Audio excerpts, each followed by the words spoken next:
He never wore a crown, never led an army, never sat on a throne. And yet, Niccolò Machiavelli shaped the minds of kings, popes, generals, and even modern CEOs. To the naked eye, he was just a political theorist, a failed diplomat, a man scribbling ideas in exile, desperate to return to power. But the truth is, Machiavelli built something far more enduring than a kingdom. He built a system of control so subtle, so irresistible, that people didn't even realize they were submitting to it. They thought they were acting on their own will, when in fact, they were trapped inside Machiavelli's design. This wasn't domination through fear. It was addiction through influence. And once you were inside his orbit, you didn't want to leave. You were hooked. Because Machiavelli didn't just understand power, he understood the mind of those who crave it. And more importantly, he understood how to turn others into willing participants in his vision. While others forced obedience, Machiavelli made you believe that serving him was your idea all along. That's the dark genius no one talks about. And it's exactly what makes him more dangerous and more relevant today than ever before. If you think this is just history, think again. Because the same techniques Machiavelli used centuries ago have become the foundation for modern leadership, branding, manipulation, and even social media. We live in a world addicted to influence, addicted to validation, addicted to power we think we possess, but which might actually possess us. If you don't recognize the structure of addiction Machiavelli embedded into his philosophy, then you'll mistake submission for freedom. You'll become a follower in disguise, believing you're in control. And if you try to build power yourself, if you try to lead, to grow, to influence, without understanding how Machiavelli invited people into dependence rather than forcing them, you will fail. People don't want to be controlled, but they will willingly give themselves away to someone who knows how to feed their ego while tightening the leash. That's the Machiavellian twist. People don't fight a power they're addicted to. They protect it, defend it, spread it. So if you want to lead, not with fear or force, but with loyalty that binds itself to you, you need to understand the 3 layers of Machiavelli's strategy. How he designed power not to dominate, but to possess. Most people think power comes from force. Control the army. Control the law. Control the money. And yes, force can work. But it's loud, messy, and temporary. People resist what feels unnatural, and they rebel the moment you show weakness. Machiavelli understood this. And he also understood something deeper. Addiction is more effective than domination. When someone is dominated, they know it. They feel the chains. They plot escape. But when someone is addicted, they believe they're acting freely, even while destroying themselves. That's the terrifying brilliance. Addiction doesn't require walls or chains. It requires need. A subtle craving for validation, recognition, power, or safety that can only be satisfied by the person who gave you the first taste. Machiavelli knew that if he could create dependence, people would bind themselves. He didn't need to chase them, they would come to him. Look at the prince. He never says, rule with terror forever. He says fear is useful, but only when you control the narrative. He never says crush your enemies with swords. He says crush them with doubt, confusion, and perception. Let them destroy each other while you remain the source of clarity. But how does this turn into addiction? It begins with subtle control of self-perception. Machiavelli would give someone a position, a title, a task, making them feel important, respected, empowered. But in truth, that position existed only within his structure. The moment they left, they lost the status they thought they had earned. That's the first hit of the drug ego. He weaponized people's need to matter, not through grand gestures, but through careful design. He allowed them to taste power, his power, and once they tasted it, they couldn't go back to the emptiness of being ordinary. They became addicted. And because they thought it was their own doing, they defended it with their lives. This is the architecture of influence. Don't control people. Make them need what only you can give. Then let them believe it was their idea.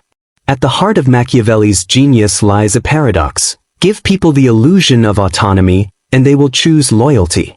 That's how he made people addicted to his influence, not by crushing their will, but by guiding it just enough to let them feel like they were leading themselves.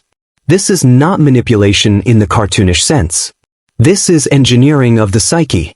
When Machiavelli advised princes, he didn't say, "Tell people what to do." He said, "Let them think they're doing what they want, while achieving what you want." That's not command. That's orchestration. Let's break this down. When someone feels like they are being told what to do, their ego resists. Even if it's logical. Even if it benefits them. They want to believe in their own agency. Machiavelli fed that desire. He created environments, both politically and psychologically, where people could act according to their perceived interests, but where all paths led back to his objectives. In modern terms, this is the art of framing. You present two choices. One is clearly worse, the other appears to be freely chosen. But both exist within your framework. By narrowing the field of vision, by creating urgency, by appealing to the target's vanity or fear, you shape their decisions. They walk through a door you opened and thank you for letting them choose. This is how Machiavelli made people believe they were loyal by choice. They weren't submitting to a tyrant, they were aligning with a visionary. He praised them, used their language, echoed their values, but subtly steered their outcomes. And once they believed he believed in them, they became addicted to that validation. Because here's the trick, people become loyal to those who reflect their ideal self. Machiavelli learned that if he could mirror back a person's own imagined greatness, they would attach to him emotionally. He became the mirror they didn't want to break.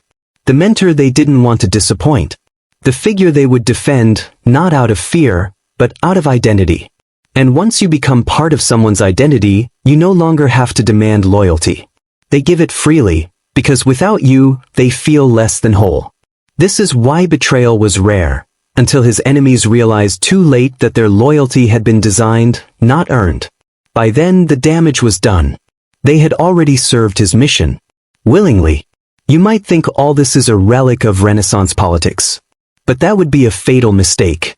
Because Machiavelli's principles didn't die, they evolved. They became the DNA of modern influence, marketing, leadership, and even personal relationships. Look at social media. The like button. The follower count. The public praise followed by the silent exile. These are not accidental. They are Machiavellian mechanisms. They give the illusion of autonomy while guiding your behavior. They reward your conformity with validation. They let you believe you're growing in power, when in fact, you're becoming more predictable. Think about corporate leadership. The best leaders today don't micromanage, they inspire. But behind that inspiration is design. The work culture. The incentive structures. The vision that employees buy into. These are all modern versions of Machiavelli's trick. Give people the feeling of ownership in something you ultimately control.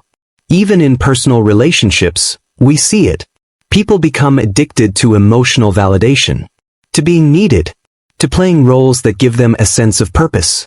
One partner becomes the provider of meaning, the other becomes addicted to it. And when that dynamic is threatened, chaos erupts. Because the power wasn't physical. It was emotional dependency. Machiavelli understood that. He didn't need to dominate with terror. He could dominate with need.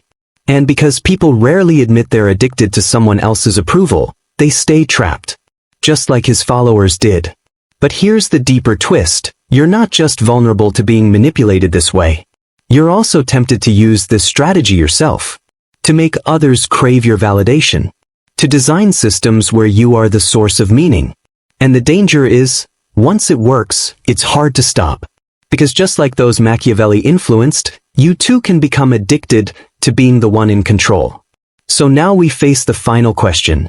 Is this knowledge power or poison? Here's the question no one asks. Why did people continue to defend Machiavelli even after he lost everything? After he was accused, tortured, exiled? Why did those who knew him still speak his name with reverence? Why did they carry his letters, share his ideas, protect his legacy? The answer is simple but brutal. Because he had made himself irreplaceable. Not through favors, not through bribery, not even through fear, but through mental imprinting. Machiavelli didn't just teach people how to think, he rewired the way they interpreted the world. Once you saw the game through Machiavelli's eyes, You couldn't unsee it. You couldn't go back to being naive. And because of that, many were willing to lose status, risk safety, even sever alliances to stay loyal to his version of truth. This wasn't about gratitude. This was about addiction to clarity. In a chaotic, unstable world full of corruption, shifting alliances, and blood-soaked politics, Machiavelli offered a cold, hard logic. He stripped away the illusion of virtue and replaced it with a framework that made sense, even if it was ruthless. Once someone adopted that lens, it became their armor. They weren't just defending Machiavelli, they were defending their new identity. Their understanding of power, of safety, of leadership, all stemmed from his interpretation of reality. And if they let that go, what would they return to? Blind idealism? Wishful thinking? Trust in systems that had already failed them? Machiavelli made himself unforgettable by becoming a lens, not a leader.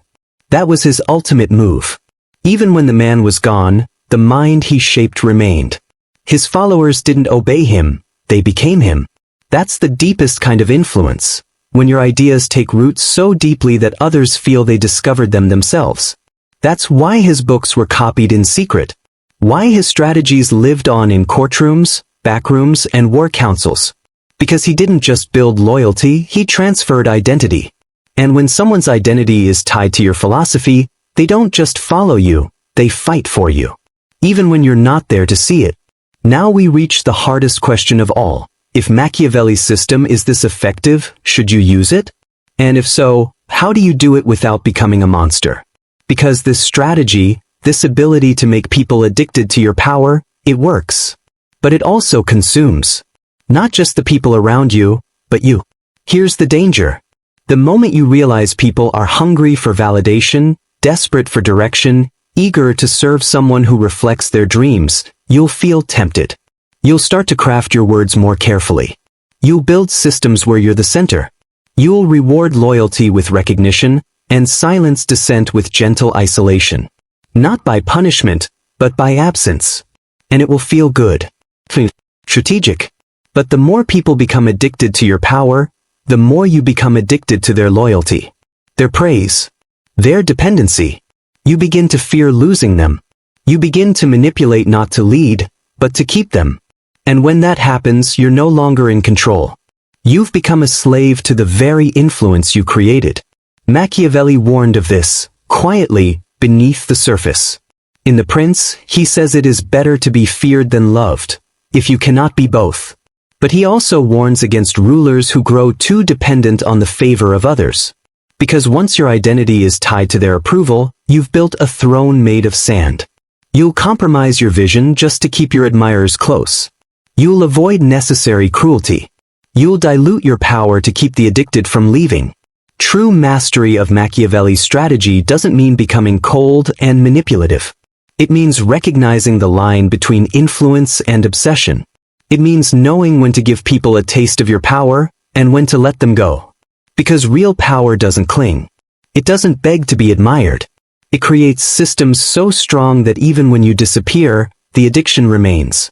So how do you use this wisely? You create environments where people grow, not just become dependent. You offer validation, but tie it to effort, not flattery. You build loyalty, but leave room for freedom. You make your presence valuable, but never irreplaceable. Because when you're irreplaceable, you become a prisoner to your own pedestal. Machiavelli understood that. That's why he never made himself the center of power. He always stood just behind the throne. He didn't want to rule. He wanted to shape the rulers. That's how he survived. That's how he endured. That's why we're still talking about him. Because real power doesn't announce itself. It whispers. It waits. It molds. And by the time you realize it's shaped you, it's already too late. Machiavelli didn't just teach how to rule. He taught how to hide the fact that you're ruling. And that is the final paradox. The deeper you go into his philosophy, the more you realize something strange. The most powerful people, the ones who truly influence the world, don't look powerful at all. They don't shout. They don't command armies. They don't wear crowns. They sit quietly in the background, shaping outcomes, not appearances. This was Machiavelli's ultimate insight. That raw power is dangerous not because it's evil, but because it reveals itself. The moment people know you control them, their resistance begins. The spell is broken. So the goal is not to dominate, it's to guide invisibly. The real Machiavellian leader speaks through others. They plant ideas, not orders. They create frameworks so effective that others carry them out voluntarily, believing it was their own vision all along. You see it everywhere once you recognize it. The CEO who rarely speaks, but whose culture spreads through every department. The politician who lets others champion the cause, while quietly shaping policy in the background. The social influencer who rarely posts, but whose aesthetic and values are copied by thousands. They're not loud. They're not always seen. But they're felt. That's the goal. To become the architect of systems that outlast your presence. That function without your constant input. That infect the minds of others not through pressure, but through design. And here's the twist. When you stop trying to look powerful, people sense that you are. Because you're not chasing recognition. You're not begging for validation. You're calm, focused, above the noise. And in a world addicted to being seen, that quiet confidence is magnetic. That's what made Machiavelli different from the tyrants of his time. They ruled with fear, but they left nothing behind. He ruled with structure, with insight, with philosophy. And long after their palaces crumbled, his influence lived on, in the minds of those who adopted his way of thinking. So the real lesson is this: don't aim to be feared. Don't aim to be loved. Aim to be understood too late. To build such a subtle and powerful presence that by the time people realize how much you shaped their path, they're already halfway to becoming you. That's how Machiavelli made people addicted to his power. He never forced them. He invited them. He didn't need armies. He didn't need threats. He didn't even need authority.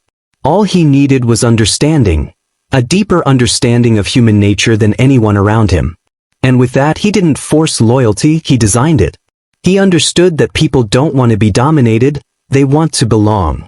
That we are not driven purely by logic or justice, but by ego, fear, need, and the craving for meaning. He fed those desires, amplified them, built systems that met those needs, while tying that fulfillment to him. And in doing so, he made people feel like they were chasing their own destiny, when in reality, they were fulfilling his. But here's what makes him dangerous, even now. The techniques he revealed haven't disappeared. They've only evolved. They've been absorbed by the world of politics, business, leadership, social media, even personal relationships. Every time you chase influence instead of truth, every time you reward loyalty over integrity, every time you choose perception over principle, you step into his world. You become both the puppet and the puppeteer. And maybe that's the final warning Machiavelli left us, not in words, but in example. The more you master the art of invisible control, the more invisible you become. The more addicted others are to your power, the more hollow it becomes for you. Because once you can shape anyone's loyalty, the question becomes, what are you really leading them to? That's the uncomfortable question modern power refuses to ask. Not can you lead, but should you? Not how to make people follow you, but why? Because yes, Machiavelli made people addicted to his power. But he also revealed something darker. That deep down, most people don't want freedom. They want someone to tell them what to do. They just want it to feel like their idea. And the one who understands that doesn't need a crown. They already rule.